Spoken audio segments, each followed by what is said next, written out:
Good day, everybody. So there's helpful. Happy Friday. How y'all doing? Good. Glad to hear. Anyone else? Good. Anyone need anything or have any questions before we get started?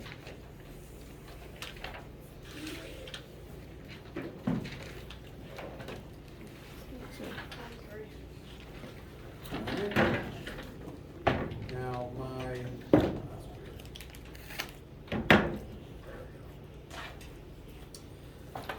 main goal for today is to begin chapter 2. On Monday, we wrapped up the last of the new information for chapter 1. Wednesday, we spent going over some questions that you guys have from the chapter 1 assignments online. And today I want to begin the chapter 2 material.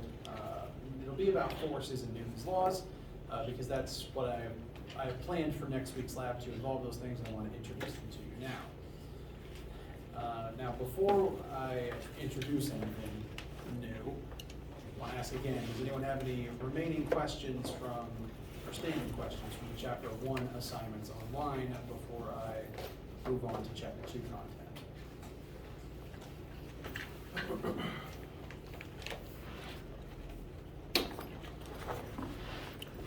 All right.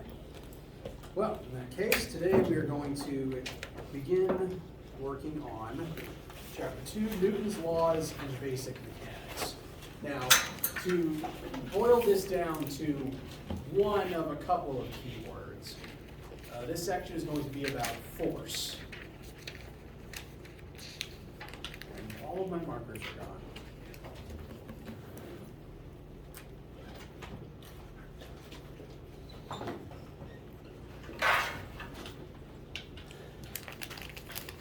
So each chapter, I'm going to try to summarize it into the key topics that we're going to discuss. One of the key topics, the first key topic for chapter 2, is force. Thus far, we've studied motion for the most part, examining motion in 1 and 2 axes, looking at how these formulas connect to each other to describe displacement, velocity, and acceleration over time. And force is ultimately the thing that causes all motion. All motion was set in motion, pun not intended, by a force at some point. So consider this, every chapter is going to in some way be connected to the previous one. And so our connecting thread here is forces are what create motion as we continue using motion in the rest of our studies in this course. And we're going to be examining force through Newton's laws. We're going to cover all the Newton's laws of motion, why they're important, why we still use them, and talk about the various applications. Questions so far? All right.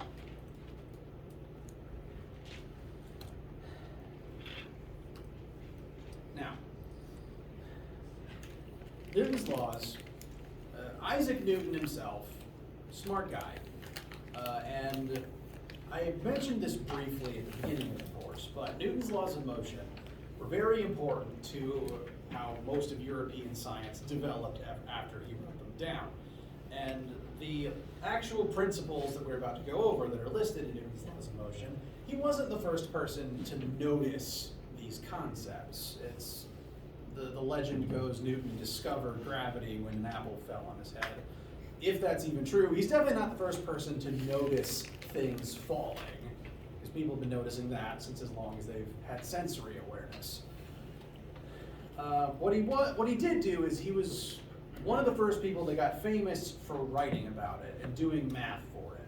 And again, in the Western world, his math and his name got associated with it, and it's very good math. We still use it to this day, we still talk about it, and it's foundational to, again, Western physics. Now, all these laws, the way that Newton wrote them, they're organized into 3 laws of motion. And I guarantee you heard all of them before. Every observation that Newton has described in these laws is something that you have also noticed. We're just going to define it in physics terms and put numbers to it. And all of these laws have something to do with how force causes motion in objects with mass. Now, to define some vocab words then, before we continue on, force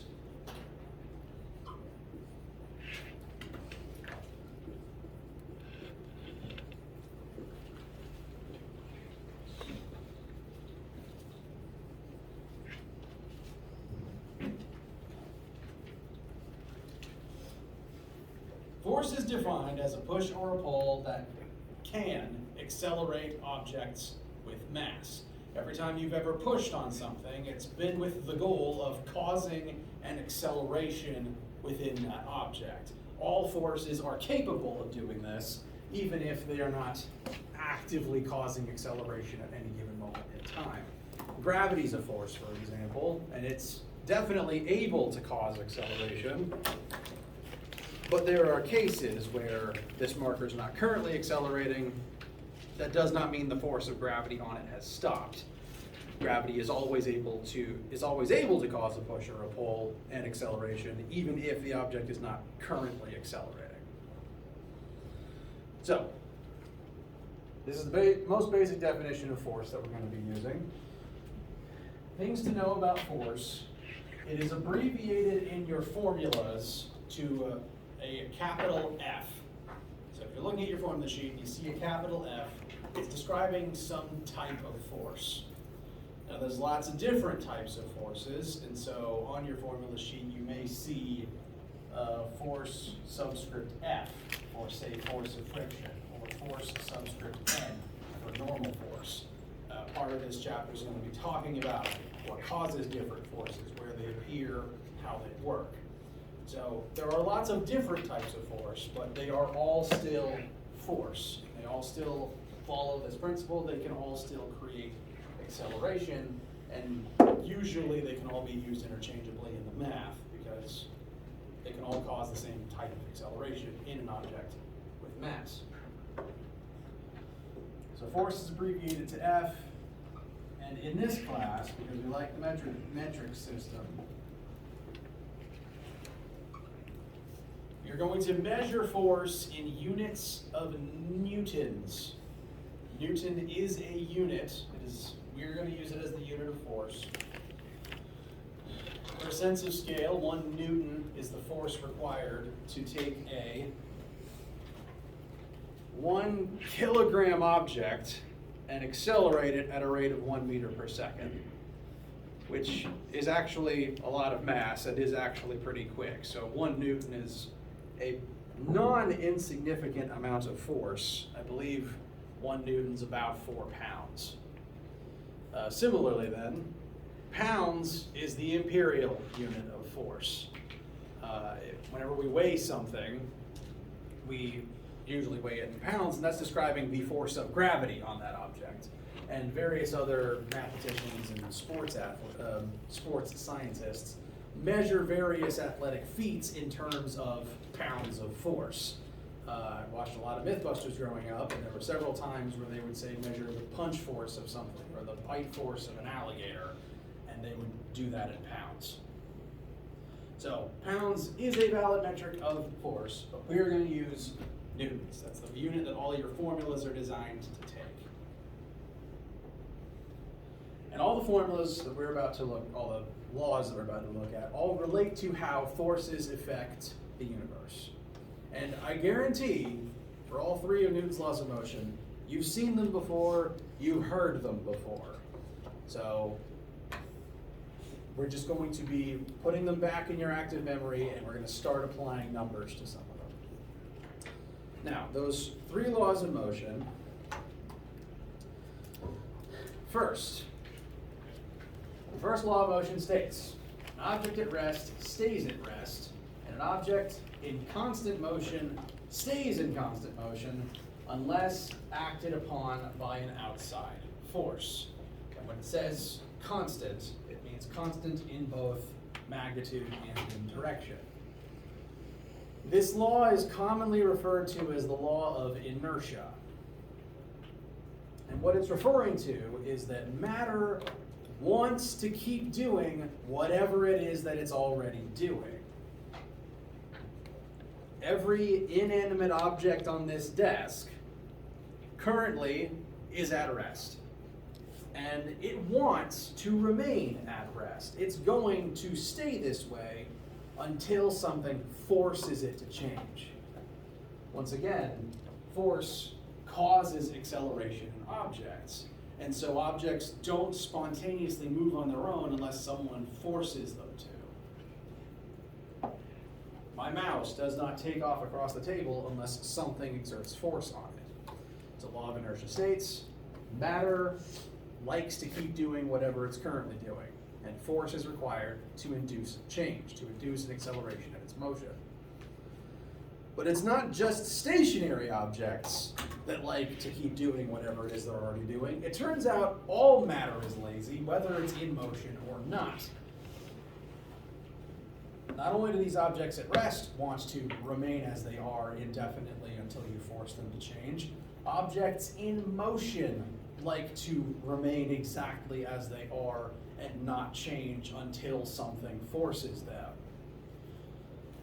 This is kind of hard to notice on Earth, admittedly, because we have this pesky thing called friction getting in the way and slowing everything down, whether you want it to or not. But I want you to, for an example of what this law is talking about for moving objects, I want you to think about space. And in space, if, say, you were an astronaut on a spacewalk, and you were connected to the space station, you were working on something, you had all your tools, and say on a whim, you just decided, you know what, I'm just gonna chuck this wrench into the void of space. There's physically nothing stopping you from doing that. And if you were to just launch one of your tools out into the void, it would start moving, and it would keep moving forever until something strikes it or makes it stop. Because in space, there's no force to change your motion. That wrench will just keep moving out into the void on its own, uninterrupted, because whatever it's doing, it wants to keep doing until something changes it. That is true of remaining at constant velocity. This is why space can be such a dangerous place. There's debris floating around every square inch of the universe that doesn't change its trajectory until something forces it to change its trajectory. It's why the Earth keeps moving around the sun. It's why there's bolts and trash orbiting the planet that broke off from a previous satellite. There's nothing up there to stop it, so it just keeps going. We've lost satellites because a bolt that fell off of Sputnik just keeps orbiting the planet and hits the solar panels on new satellites because nothing's up there to stop it. Now, on planet Earth, we do have forces that stop moving objects, namely friction. But in an ideal scenario where all the forces on something are totally balanced, objects keep moving forever.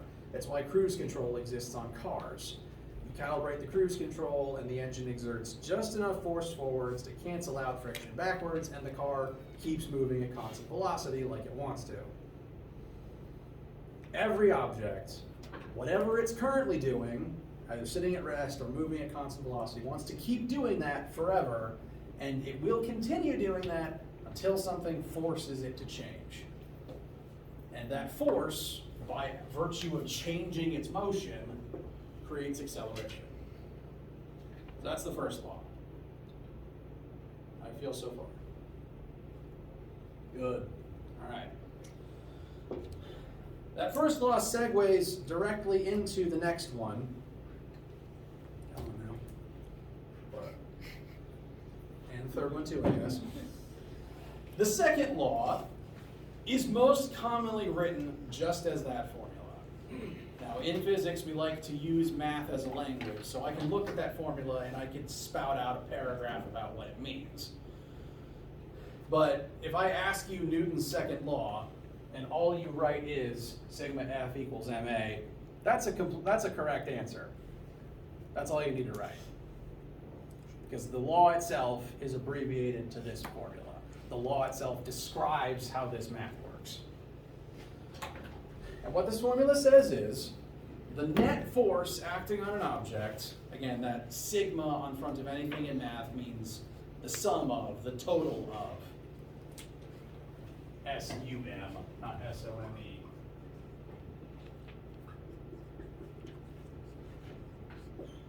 Sum, total, or net. The net force acting on an object is equal to that object's mass times that object's resulting acceleration. This segues again into the definition of force that I wrote earlier. Force is a push or a pull that causes acceleration in mass. The whole point of pushing on something is to make it accelerate. Say it's moving day and there's a big heavy box that you just need to push out of the door. So you push on it, you exert a force, and then it goes from 0 meters per second to some higher speed. It's now moving. That was an acceleration, even if it's a very brief one. By changing its motion with a force, you accelerated the mass. And this formula just summarizes the relationship between those three things. What this formula tells us is, if you want to make something accelerate, you have to exert force on it. And the more you want something to accelerate, the more force you need to exert. This is why your engine revs louder when you go faster in your car. It takes more force and more work from the engine to make the car go more fast. It's why if you want to pitch something or kick something in some sport, you need to throw or kick harder to make sports ball go faster. Similarly, if you are exerting force on a more massive object, then you need to exert more force to cause the same acceleration. Say I'm routinely able to exert a 100 Newton force with my arms. Again, we're using newtons instead of pounds. If I can routinely exert 100 newtons with my arms without hurting myself, and I take an egg in one hand and a bowling ball in the other, the bowling ball has more mass, so the same force causes a smaller acceleration. Makes sense. The more mass something has, the harder you have to push to make it move. That's why it's very hard to stop things like trains. Now, I actually didn't learn this in science class as a kid. I learned it from my Taekwondo instructor. And the way that he got everyone to learn it was by saying, if you want to punch harder, you either need to move your arm faster or you need a bigger fist. And that stuck with me ever since. So, pro tip, if you're ever doing martial arts, speed is the key.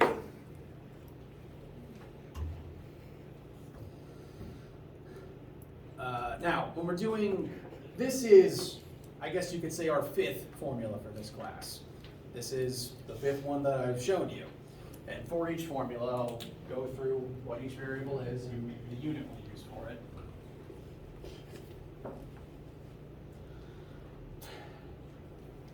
Force, as I've said, is measured in newtons. This is going to represent the total amount of force that acts on an object. And that's going to be equal to an object's mass. And we actually use kilograms for mass in this class. Physicists use kilograms for mass, whereas I'm under the impression a lot of chemists will use grams. Now, different disciplines, different reasons for what they do. I think chemists probably use grams because they're measuring very small piles of dust to then combine with other things.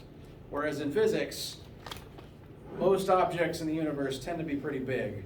And so we use kilograms to just keep the numbers more manageable.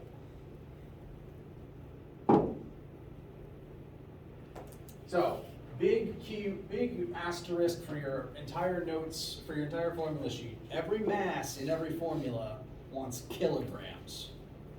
Most other units don't have a prefix on them when they go into your formulas. This is the exception. All of our formulas are calibrated for kilograms.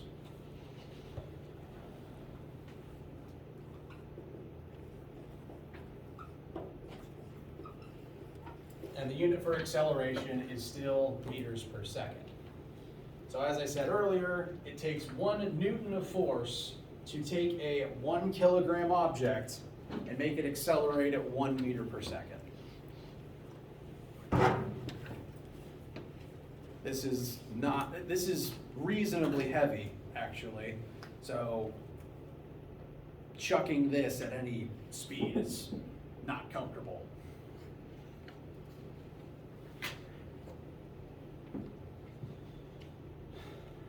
Let's see. Now, we're going to refer to this formula pretty commonly because you can use it to measure any force on any object and see what the resulting acceleration would be. Or vice versa, if you know that some object is accelerating, there must be some force causing it. Very commonly, one of those forces will be gravity. And you can actually use this formula to find the force of gravity. There's a slightly altered version of it.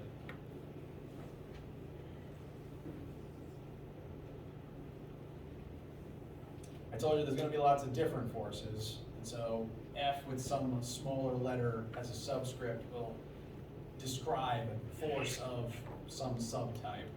So this stands for force of gravity, which is a synonym for weight. Whatever an object weighs, that is the force of gravity pulling down on it. And the reason that gravity causes acceleration as something falls, and it speeds up the longer it falls, is because the force of gravity acts on mass and causes the acceleration of gravity. And so you can use this formula in conjunction with the number 9.8 for G to figure out what something weighs in newtons. We will come back to that in the coming day and week. But important formula.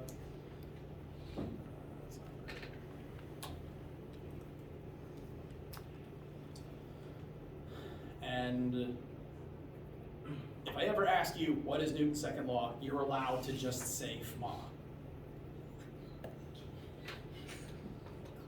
Now, there is a third law, and honestly, I could probably do a whole single class lecture on a third law if I wanted to. I'll try to keep it brief. I also need to go find my laptop charger. So I'll be back in a second. But right now, I want you to look at this statement and think about where you've heard it, where you've utilized it in more common terms in your day-to-day life. And I'll be right back.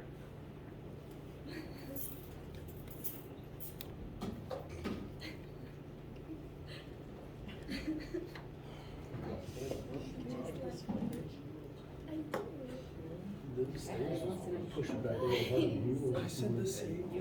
I'm saying them stairs. I don't like it. Yeah. Just push it back. Thank you. It's not my favorite, Sarah, but I don't. have you tried the Arctic lobster? No, I've had maybe 3 quarters and I hate them. You gotta try peach vibe. Yeah, what is Arctic vibe taste? What do you like better? Those are blue. I don't know. Describe the blue gator. I don't know, like, same thing. It's sweet. It just tastes not sour, not sweet. It's just like, It's just like garbage. yeah, it just goes smooth down. I don't know. It's tough. I like it. It tastes good. It's probably what I'm gonna go get at the gas station. Your competition makes it Yeah. better. Because some of us live in dorms. So we only get $50 in bonus bucks every semester. I, And when the workers at Force Head don't know how to work the machine, they swipe your card. Oh, these are bonus bucks. Then, yeah, I'm really cool. I went to the gas station to get one time and I was like, wild berry, that sounds good. Opened it, drank it, almost threw up. Like, oh shit. It's so bad. And then I had to drink the whole thing. Yeah, it's like, I just paid $30.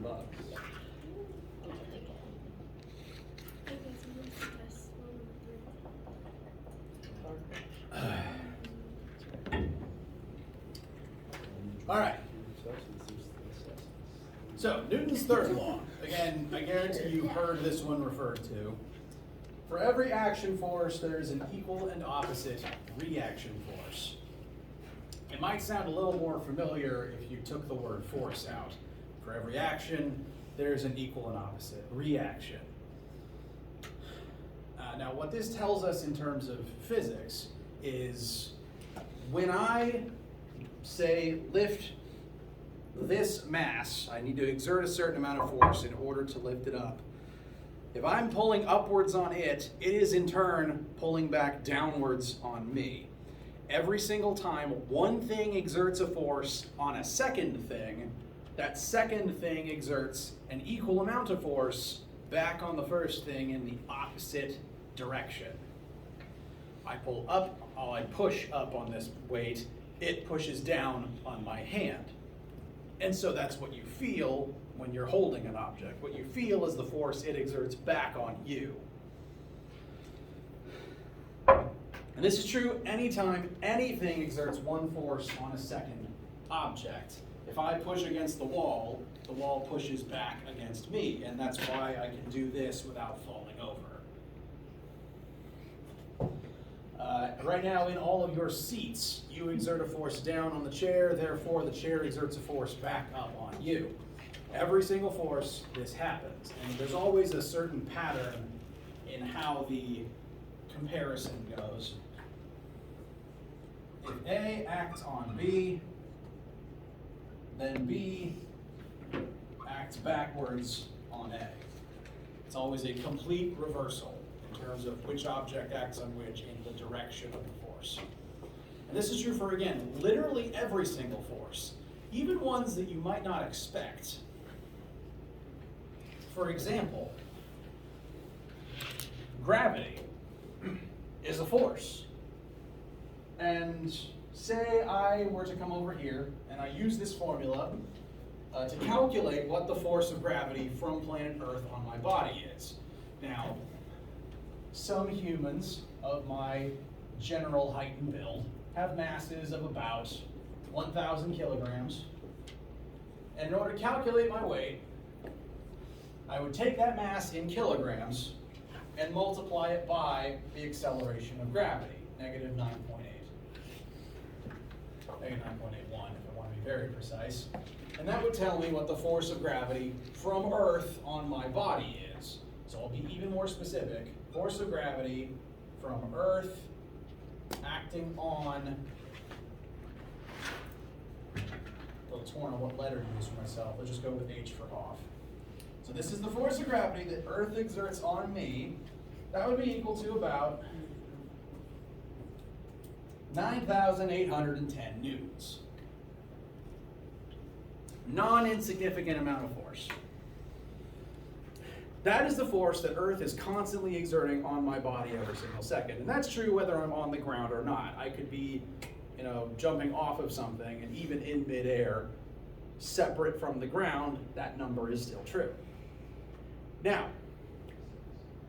as an exercise in Newton's third law, action-reaction pairs, if Earth exerts that force on me, what would the opposite of that be? What would the reaction to that be?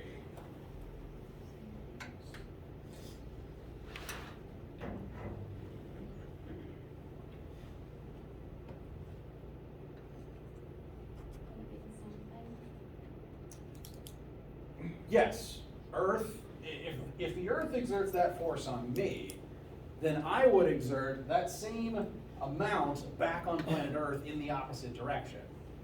Suppose I actually left off the negative sign here. Earth pulls me down, therefore this force points down. Action-reaction pairs, Newton's third law states, if Earth pulls me down with this much force, I must be pulling up on the Earth with the same amount of force. And as unlikely as that sounds, it's true. Because every object with mass has a gravitational field. It's just you only really notice it when the object in question is a planet or a star. But even humans, since we're made of matter, have our own gravitational fields. And therefore, technically, all objects have weight when they're touching us. It's just a very small amount of weight compared to the Earth beneath us. But technically, if Earth pulls on me with its own gravity with this strength, I pull on Earth with my gravity equal to that. So as the Earth pulls me towards its core, I pull the Earth up towards my core. Now, you've never seen that happen, and the reason for that is back to this formula, Newton's second law. This is a pretty decent amount of force. The weight of most adult humans is pretty significant. Like, if someone could punch with the force of the weight of a person, it'd knock you off your feet immediately. So this is not a small amount of force. The issue is the Earth's mass is huge. So if I was to take this number and rework this formula, let's see. I've forgotten what actually the current estimated mass of Earth is. It's a very large number, and I have yet to memorize it.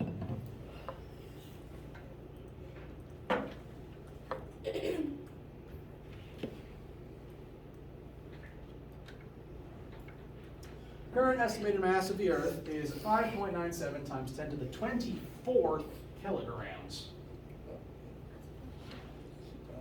Keep in mind, the sun is even bigger.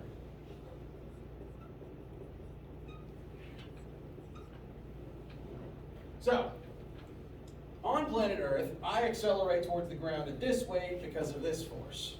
Sorry, at this rate because of this force. Now, on planet me, Earth is under the same amount of force, but it has an incredibly large mass. So do you think the resulting acceleration, the rate at which I pull Earth towards myself, is going to be very big or very small? Small. Incredibly small. Like in the ballpark of like attometers per second squared, smaller than attometers per second squared. And attoseconds are the smallest known unit of time.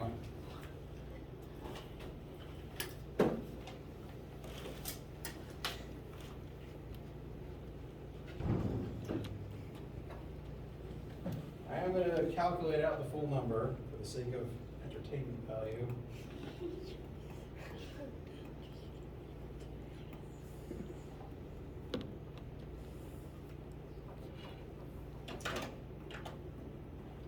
So, the acceleration of planet Earth towards my body is 1.64, many more numbers, times 10 to the -21st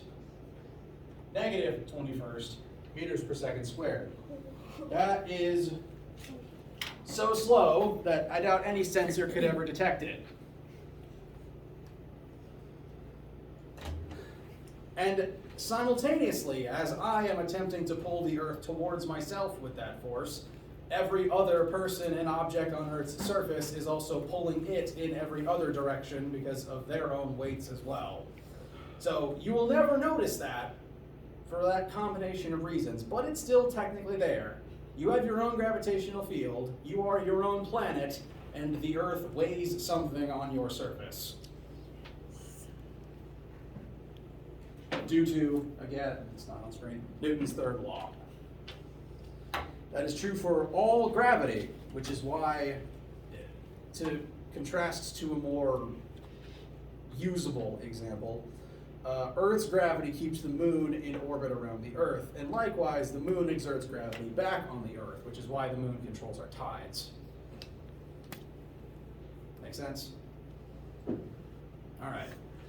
So those are Newton's 3 laws of motion, as made famous and as compared to where you would see them in your daily existence. Now, for this class, we're going to constantly be referring back to them. And eventually, when we take test 1, which I'd say at this point would be about a month or so away, 3 weeks to a month away, I am not a proponent of memorization, strictly speaking, so you do not need to be able to recite these to me off the very top of your head. That's not fun. I don't think that's conducive to learning. What I would ask you to eventually be able to do is, if you see a bunch of statements written down, say 5 statements, and among that list, 3 of them are these laws and 2 of them are dummy statements, I want you to be able to tell me which ones are the laws of motion and then number them accordingly. So pick out the fake ones and put the correct number on the ones that are real. So you do need to know what they are, that you do not need to recite them verbatim from memory. That's the closest thing to a multiple choice question on one of my tests, unfortunately, but again, you don't have to memorize, you don't have to be able to recite them. Does that sound fair? And we're going to be constantly referring back to them, mostly the second one, because it's a literal formula on your formula sheet. How do I feel so far? Any questions so far? Okay.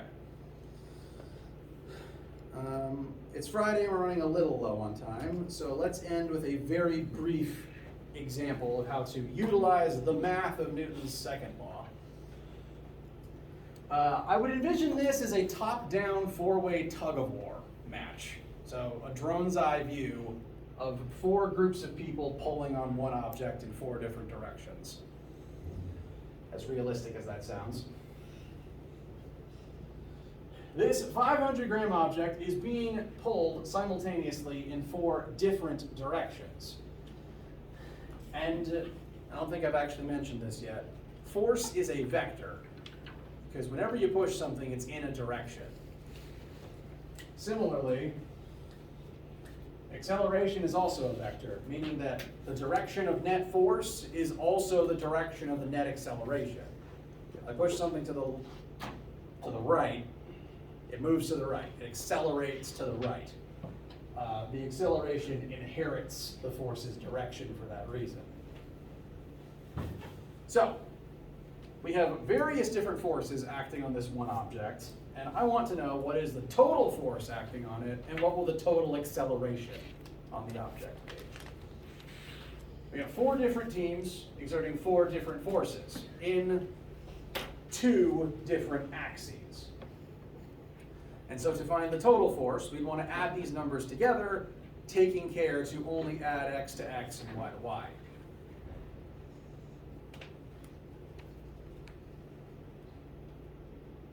So, the net force in the x-axis, so I'm going to add together the x forces. We've got 250 newtons pointing to the right, and 200 newtons pointing to the left. So do we add them to 450? No, they're working against one another. So this is technically subtraction. And that tells us that those two teams are working against one another. The team pulling to the right will win, and the net force in that direction is 50 newtons. Which means, horizontally speaking, whatever ends up happening here, you'd get the same result if this was the only horizontal force acting on the box. Since these two teams are working against each other, their forces are subtracted against one another. That results in just the 50. And the box will drift to the right, but it will be drifting slower than if either team was working by themselves. Because they've worked against each other, they've reduced the total effective force. So both of them working against each other is as effective as just 50 newtons to the right on its own, since they're impeding one another. We can do the same thing in the vertical axis.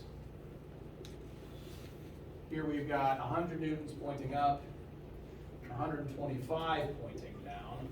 That would give us negative 25 newtons in the y-axis. So again, since those two teams are working against each other, whatever ends up happening would be the same as if there was only a 25 newton force downwards.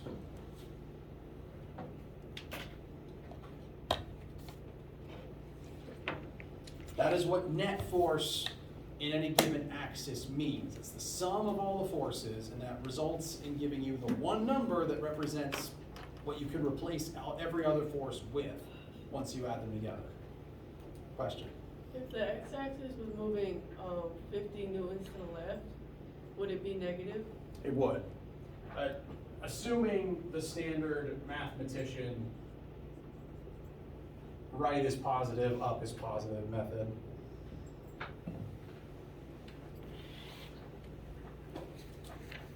And that is the net force in each axis. Now, that's 2D math. We've done each axis separately, and so we've already answered the question. We found the total force. It's 50 newtons that way, 25 newtons this way. So what direction is this box going to drift in? Southeast. Southeast. More so east than south. Right. East-southeast, if that's a way you've ever navigated. And we can use this information to find the resulting acceleration of the object as well. Now, Newton's second law says it's the net force on an object that determines its acceleration. So none of those individual forces by themselves create the acceleration, since they're all working against one another. Only the net force does. To paint an example of that, see this object sitting on my desk? List some of the forces that are acting on it for me. Gravity down. Is gravity the only force acting on it? Table. Table also pushes up. Those are at least two different forces. And because this isn't accelerating, I guarantee you they add up to 0. Whenever something's not accelerating, there's either no force acting on it, which secretly never actually happens because there's gravity everywhere, or more likely, all the forces on it have added up to 0. Because once again, only the net force creates acceleration. That's why the formula is written this way. And if the net force is 0, mass is never 0, because if you have 0 mass, you don't have an object. But A would end up being 0 as a result. No net force, no net acceleration. There can be very strong forces acting on it, but if all of them add up to 0, it doesn't go anywhere. Which is how all of you stay still in your seats. Same scenario, gravity pulls down, chair pushes up, adds up to 0, you don't move. Parachutes, meanwhile, you still move down, but not as fast because there's a force pushing up, working against gravity. So again, net force determines acceleration. So we would use these forces, the 50 and the 25, to determine the net acceleration in either axis, not any of the single forces by themselves.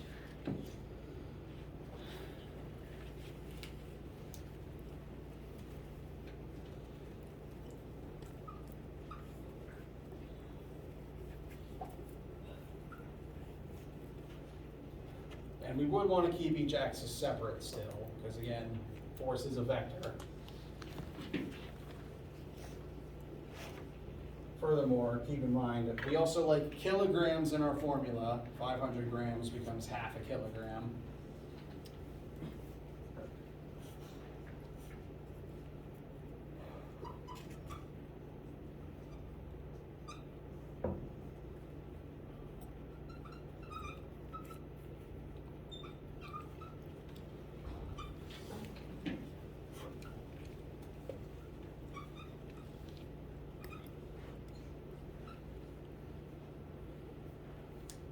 And so Newton's second law would tell us the rate of acceleration of the box separately in each axis.